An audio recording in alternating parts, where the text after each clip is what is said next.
Hello बच्चों, मैं संजीदा हिंदी शिक्षिका सेंट जोसेफ स्कूल बड़लगंज आप सभी का ऑनलाइन कक्षा में हार्दिक स्वागत करती हूँ और आशा करती हूँ कि आप सभी स्वस्थ होंगे और ठंड से बचते हुए खूब मेहनत से पढ़ाई कर रहे होंगे। तो चलिए बच्चों, आज की कक्षा प्रारंभ करते हैं। पिछले वीडियो में हम लोगों ने अलंकार के बारे में पढ़ा, तो अलंकार पाठ की शुरुआत हुई थी, इसलिए आरंभ किया गया था और आज हम लोग अलंकार को आगे बढ़ाएंगे, इसलिए आज के पाठ को हम लोग प्रारंभ करेंगे। तो एक बार हम लोग पुनरावृत्ति कर लेते हैं, अर्थात रिवीजन कर लेते हैं कि अलंकार क्या होता है। अलंकार शब्द दो शब्दों से मिलकर बना है, अलम प्लस कार। अलम का अर्थ होता है आभूषण और कार का अर्थ होता है करने वाला। इस प्रकार अलंकार को ग्रहण करने वाला, जिस प्रकार से महिलाएं अपनी सुंदरता बढ़ाने के लिए अलंकार का प्रयोग करती हैं, उसी तरह से काव्य में भी अलंकार होते हैं। काव्य में सौंदर्य बढ़ाने वाले जो तत्व होते हैं उन्हीं को अलंकार कहते हैं। जैसे अगर कह दिया जाए कि पीपल के पत्ते के समान मेरा मन डोल रहा है, तो ये उतना अच्छा नहीं लग रहा है जितना कि इसमें हम अलंकार को भर देने पर इसका प्रयोग करेंगे। जैसे पीपल पात सरिस मन डोला, ये सुनने पर भी बहुत अच्छा लग रहा है क्योंकि इसमें अलंकार का प्रयोग किया गया है। इससे काव्य की सुंदरता और बढ़ गई है। अलंकार के दो भेद होते हैं, शब्दालंकार, अर्थालंकार। शब्दालंकार में शब्द के माध्यम से सुंदरता को बढ़ाया जाता है और अर्थालंकार में अर्थ के माध्यम से। तो ये सब हम लोगों ने पिछले वीडियो में पढ़ा था। शब्दालंकार के तीन भेद होते हैं। वैसे तो अलंकार बहुत सारे होते हैं, लेकिन मुख्य रूप से शब्दालंकार के तीन भेद होते हैं, अनुप्रास, यमक, श्लेष, और अर्थालंकार के 5, जो कि अभी बताया जाएगा। अनुप्रास अलंकार में हम लोगों ने क्या पढ़ा था कि जब एक ही वर्ण की आवृत्ति कई बार हो तो वहां पर अनुप्रास अलंकार होता है। जैसे तरली तनुजा तट तमाल, त वर्ण बार बार आ रहे हैं, इसलिए यहाँ पर अनुप्रास अलंकार है। इसके बाद यमक अलंकार। यमक में हमें ध्यान देना है कि शब्द, एक शब्द दो या दो से अधिक बार आएगा और प्रत्येक बार उसके अर्थ भी अलग होंगे, तो वहां पर यमक अलंकार होगा। और श्लेष अलंकार में श्लेष का अर्थ होता है चिपका हुआ। श्लेष में शब्द एक रहेगा लेकिन उसके अर्थ कई होंगे। तो इस तरह से ध्यान दीजिए, अनुप्रास अलंकार में एक वर्ण कई बार आएगा और यमक अलंकार में एक शब्द दो बार आएगा या दो से अधिक बार आएगा और दोनों बार उसके अर्थ अलग होंगे। और श्लेष अलंकार में एक शब्द एक बार आएगा और उसके अर्थ कई होंगे। ठीक है। अनुप्रास का तरल तनुजा तटतमाल, त बार बार आया है वर्ण, और यमक में कनक कनक ते सौगुनी, एक कनक का अर्थ है कनक दो बार आया है। एक कनक का अर्थ हुआ सोना, एक कनक का अर्थ हुआ धतूरा। धतूरा मीन्स भान। और श्लेष अलंकार है, इसमें एक शब्द एक बार आएगा, इसके अर्थ कई होंगे। जैसे सुगरन को खोजत फिरत कवि व्यभिचारी चोर। सुगरन एक बार आया है लेकिन इसके अर्थ कई हैं। एक अर्थ हुआ कवि के रूप में, कवि क्या चाहता है, एक अच्छा कवि अच्छा शब्द चाहता है। जब कवि के पास अच्छा शब्द होगा तो ही वो अच्छी कविता लिख सकता है। और व्यभिचारी, व्यभिचारी क्या चाहेगा, एक अच्छी आचरण वाला व्यक्ति, अच्छा आचरण, अच्छा व्यवहार। और चोर क्या चाहेगा, चोर सोना चाहेगा। तो सुगरण एक शब्द दिया है और उसके अर्थ कई हैं। तो ये तो पिछले वीडियो में हम लोग पढ़ चुके हैं। तो आइए अब हम लोग प्रारंभ करते हैं अर्थालंकार से कि अर्थालंकार क्या होता है। अर्थालंकार की परिभाषा है जब काव्य में शब्दों के अर्थ के आधार पर सौंदर्य उत्पन्न होता है तो वहाँ पर अर्थालंकार होता है। और अर्थालंकार के भेद 4 होते हैं: उपमा, रूपक, उत्प्रेक्षा और अतिशयोक्ति। देखिए, अर्थालंकार के 4 भेद होते हैं। पहला कौन सा है? उपमा अलंकार।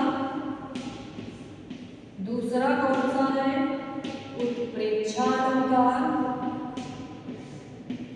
तीसरा कौन सा है? रूपक अलंकार। और चौथा कौन सा है? अतिशयोक्ति अलंकार।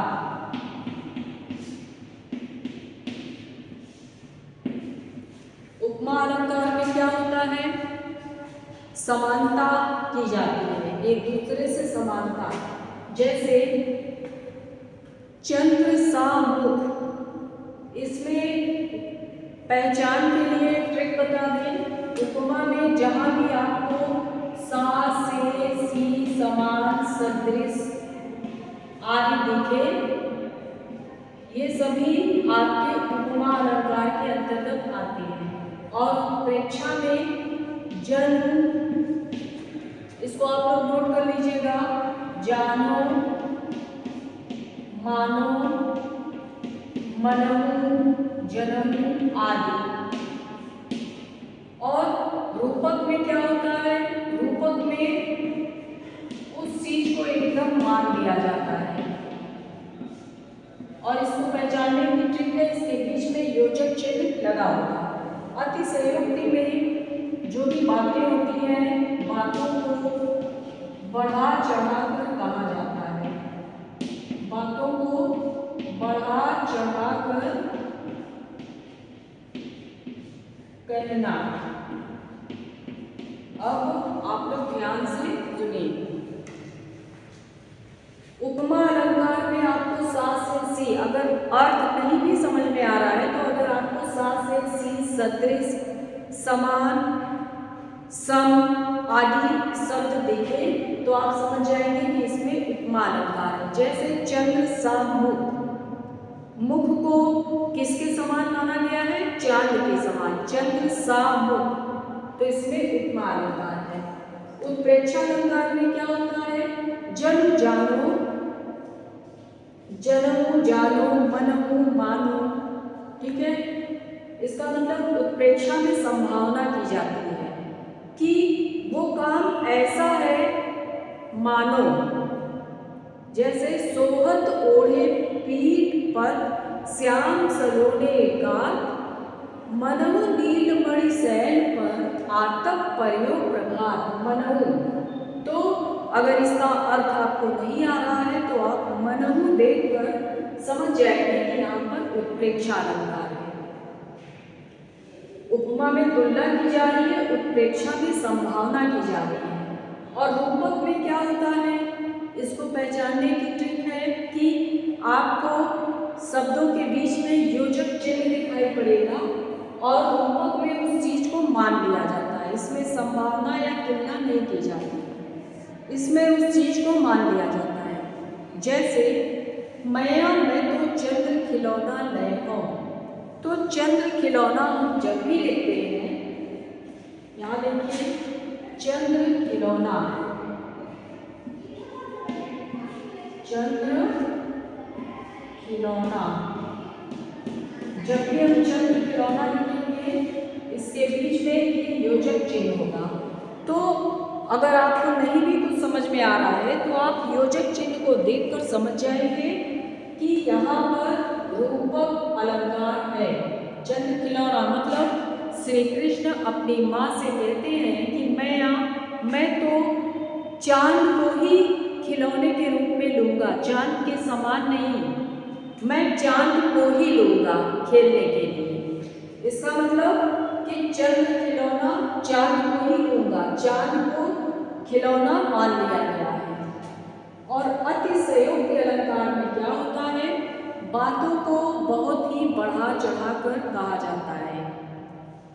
जो बात संभव न हो उसको भी बढ़ाकर कहा जाता है। जैसे हनुमान की पूंछ में लग न पाई आग, सारी लंका जल गई, गए निशाचर भाग। इसमें बताया जा रहा है, बात को बहुत बढ़ा चढ़ाकर बताया जा रहा है कि हनुमान की पूंछ में अभी आग लगी ही नहीं कि सारी लंका जलकर राख हो गई। ऐसा संभव है? आप ही सोचिए, जब आग लगेगी तब तो कुछ बात बनेगी।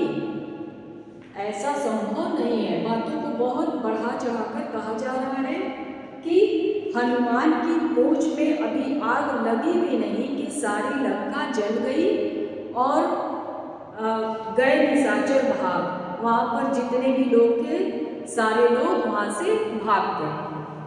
तो यहाँ पर अतिशयोक्ति अलंकार है। एक चीज रूपक में और समझ लीजिए आप लोग। देखिए बच्चों, उपमा और रूपक, अगर आपको कहीं उदाहरण दिख जाए, चंद्र सा खिलौना, मतलब चांद के समान खिलौना, ये सा आया तो इसको तो हम मान लेंगे कि ये उपमा अलंकार है। लेकिन अगर आ गया चंद्र खिलौना,